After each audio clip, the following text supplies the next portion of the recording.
हे जोपर्यंत आपण करत नाही ना तोपर्यंत तुम्हाला कोण दाद नाही देणार. सरकार कोणत्या पद्धतीने चालवलं जात आहे.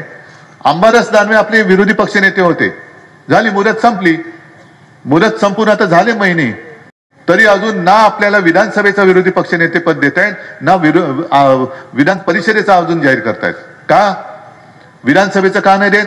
तर तुमचं संख्याबळ नाही म्हणून तुमचं संविधानात तशी काही सोय नाही असं ते म्हणतायत. जे खरं का खोटं हेही त्यांना माहितीये. मग संविधानात तशी तरतूद विरोधी पक्षनेते पदासाठी असेल तर संविधानामध्ये उपमुख्यमंत्रीपद कुठे लिहिले हे तरी मला दाखवा.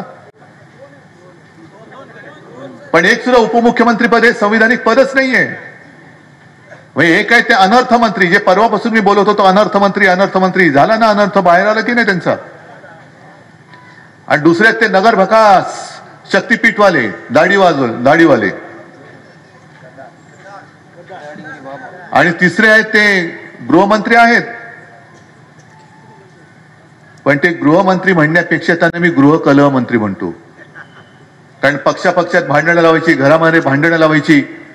जशी लाडकी बहीण योजना आहे, निवडणुकीच्या वेळेला सरसकट सगळ्या बहिणींना 1,500 रुपये दिले होते. 2-2, 3-3 महिन्याचे हप्ते दिले होते ना, 7,500. आता गेल्या महिन्याचा आज, आणि त्याही बाबतीत जाब विचारला पाहिजे की निवडणुकीत जाहीर केलं होतं की 1,500 नाही, सरकार जर आलं परत तर 2,100 रुपये देणार. कुठे ते 2,100 रुपये? आता त्याच्यातले घोटाळे बाहेर येत आहेत.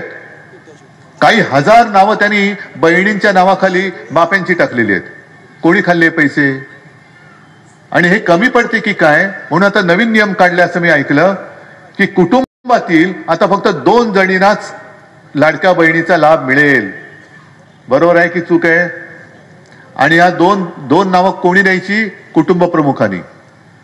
आता आपली कुटुंब जॉईंट फॅमिली असते, मोठी कुटुंब आहेत, आणि त्याच्यामध्ये मोहनराव भागवतांनी सुद्धा सांगितले की जास्तीत जास्त अपत्य पैदा करा. नाही, हे मी त्यांचंच सांगतोय वाक्य, माझी नाही तोंडची, आणि मी कोणत्याही चुकीच्या बोलत नाहीये, आहे वस्तुस्थिती आहे.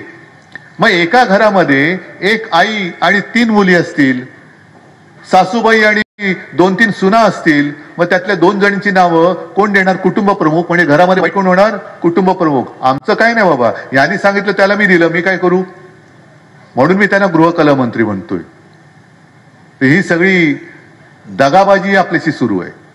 या दगाबाजीला दगाबाजीनेच उत्तर द्यावं लागेल, आणि ते देण्यामध्ये काही गैर नाहीये.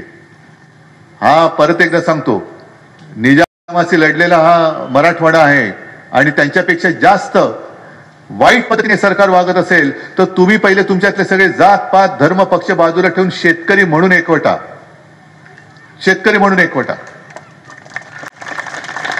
नाहीतर चालूच आहे. मी आता येताना बघतोय शेतकरी तुम्ही सगळेजण तुमच्या कामाला लागलेच आहात. पेरणी सुरू झालेली आहे, नांगरणी सुरू झालेली आहे. काल सुद्धा मी गेलो होतो सगळीकडे, ते टीव्ही चॅनलवरनं आलं, एका शेतकऱ्याशी बोललो, तो बैल सुद्धा असा मुसंडी मारत होता, आंबरसनी पकडून ठेवला होता त्याला. पण तो शेतकरी रडत होता, पण तरी सुद्धा तो काय करणार? सगळं तुम्ही दादा आता बोलत ना, तेच तो तसंच बोलला. पण नांगरणी करण्याशिवाय पर्याय काय? कारण डोक्यावरती कर्ज आहे, करू काय? आणि त्याच्यासाठी मी मुख्यमंत्र्यांनी जे